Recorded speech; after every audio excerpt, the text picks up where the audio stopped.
भावी शिक्षकांनो, तयार रहा आज संध्याकाळपर्यंत गुलाल घेण्यासाठी. आणि मेरिटबद्दल तुम्हाला बोलतो. ओपन कॅटेगरीचं मेरिट साधारणतः 100 किंवा 105च्या दरम्यान राहील. आणि दुसरी गोष्ट, कॅटेगरीचं मेरिट त्याच्यापेक्षा 10 मार्कांनी खाली येईल. हा मुद्दा नीट लक्षात ठेवा. आणि आज संध्याकाळपर्यंत शिक्षक भरतीचा निकाल जाहीर होणार आहे 99%. आणि जर थोडंफार काय निकाल पूर्णपणे तयार आहे, थोडंफार इकडे तिकडे जर झालं तर एक 2-3 दिवसाचा फरक होऊ शकतो, परंतु निकाल लागणार आहे.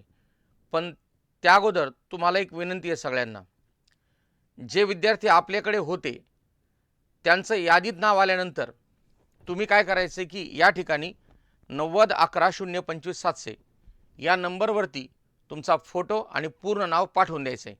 कारण यावेळेस मी तुम्हाला सांगतो गॅरंटीने 100% आपलं एक रेकॉर्ड होणार आहे. कारण एवढ्या सगळ्या जागांमध्ये अगदी स्पष्टपणे आपल्याच क्लासचे माझी अशा अपेक्षा आहे 2000च्या आसपास विद्यार्थी असतील. कारण आपल्याकडे डी.एड. बी.एड. शिक्षक भरतीच्या जवळजवळ 4 बॅचेस होत्या. या 4 बॅचेस मिळून मी तुम्हाला सांगतोय, तर ज्याही विद्यार्थ्यांचा रिझल्ट येईल त्यांनी कुठल्याही प्रकारचे आढेवेढे न घेता जे माझ्या संपर्कात आहेत, मराठी इंग्लिश केले किंवा कोणती बॅच केली शिक्षक भरतीची, तर त्यांनी या ठिकाणी 9011025700 या नंबरवरती फोटो आणि पूर्ण नाव तुमचं या ठिकाणी व्हॉट्सअप नंबरवरती पाठवायचे. आणि मी तुम्हाला गॅरंटी देतो, मी शिक्षण मंत्र्यांना या ठिकाणी तुमच्या कार्यक्रमासाठी बोलवणार आहे. एक जंगी मोठा सत्कार महाराष्ट्रातील एवढ्या मोठ्या शिक्षक भरतीच्या निमित्ताने जे विद्यार्थी आपले पास होतील तर त्यांच्यासाठी एक भव्यदिव्य सत्कार सोहळा आपण ग्राउंडवरती घेतोय. दुसरा मुद्दा असा की जे विद्यार्थी आमच्याकडे क्लास नाहीत परंतु ज्यांनी सेल्फ स्टडी केली इतर क्लासेसला होते त्यांचंही मी अभिनंदन या ठिकाणी करतोय. कारण तुमचा निकाल लवकरात लवकर जाहीर होणार आहे. आणि हे जरी त्यांच्या वेबसाईटवरती टाकलं असलं तरी इंटरनल काही गोष्टी ज्या माहिती होतात त्यावरून तुम्हाला सांगतो.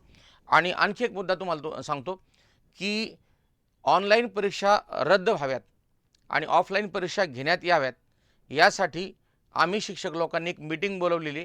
ती मीटिंग लवकरात लवकर या ठिकाणी संपन्न करून आम्ही तुमच्या पाठीशी आहोत हे तुम्हाला दाखवून देऊ. दुसरा मुद्दा असा की तलाठी भरतीच्या वेळेस जे मोर्चे काढले होते, कोणी काही म्हणलं तर त्याच्या पाठीमागं पूर्णपणे मी माझी ताकद उभी केली होती. फक्त काही कारणास्तव मला समोर या अशा गोष्टी डायरेक्ट बोलता येत नाहीत, कारण मीही एका कमिटीचा मेंबर आहे, त्याच्यामुळे मला या गोष्टी बोलता येत नाहीत. परंतु आमच्यावरती सुद्धा प्रचंड दबाव आहे. जर तुम्हाला असं वाटत असेल की आम्ही काही पण भडक वक्तव्य केले पाहिजेत तर याच्या नोंदी सगळ्या असतात. आणि सगळ्यात महत्त्वाची गोष्ट, आम्हाला पण कारवाईच्या धमक्या येतात. एवढं तुम्हाला अगदी स्पष्टपणे सांगतो. एक लवकरात लवकर मीटिंग लावलेली आहे. ते मीटिंग झाल्यानंतर ऑनलाईन परीक्षा शक्यतो रद्दच करावी यासाठी आम्ही प्रयत्नशील राहू. पण तुम्ही तुमच्यातर्फे प्रयत्न करत राहा, आम्ही आमच्यातर्फे प्रयत्न करत राहू. अशा दोघांच्या संयुक्त विद्यमाने आपण जर चांगल्या रीतीने विरोध जर केला तर सरकारला यापुढं झुकावं लागेल. आणि ऑनलाईनपेक्षा ऑफलाईन परीक्षा ह्या अगदी कुठल्याही प्रकारचा गोंधळ गडबड किंवा भ्रष्टाचार न होता पार पाडाव्यात. जसं इतर काही स्टेट्समध्ये ज्या परीक्षा होत आहेत त्या परीक्षा पूर्णपणे पारदर्शक रीतीने होत आहेत. महाराष्ट्रामध्ये इथून पाठीमागं चांगल्या परीक्षा होत होत्या, पण अलीकडच्या काळात सगळे गैरप्रकार वाढलेत. आणि जर सरकार पुरावे मागत असेल शिक्षक लोकांना किंवा विद्यार्थ्यांना तर ते पुरावे देणार कुठून? म्हणून जर चेकच करायचं ठरलं तर तुम्ही फक्त नोकरी लागले जे विद्यार्थी येतात त्या विद्यार्थ्यांच्या एक मुलाखती घेऊन पहा, त्यावरूनही तुम्हाला कळू शकतं की याच्यात नेमकं काय गोंधळ आहे. तर यासाठी आम्ही प्रयत्नशील आहोत. विद्यार्थ्यांनी त्यांच्या परीनं प्रयत्न करायचा आहे आणि दोघांनी मिळून एकत्र जर प्रयत्न जर केला तर 100% याच्यावरती काहीतरी मार्ग निघेल याची मी तुम्हाला गॅरंटी देतो. आणि भावी जे शिक्षक होणार आहेत त्यांना मी ॲडव्हान्समध्ये शुभेच्छा देतो. धन्यवाद.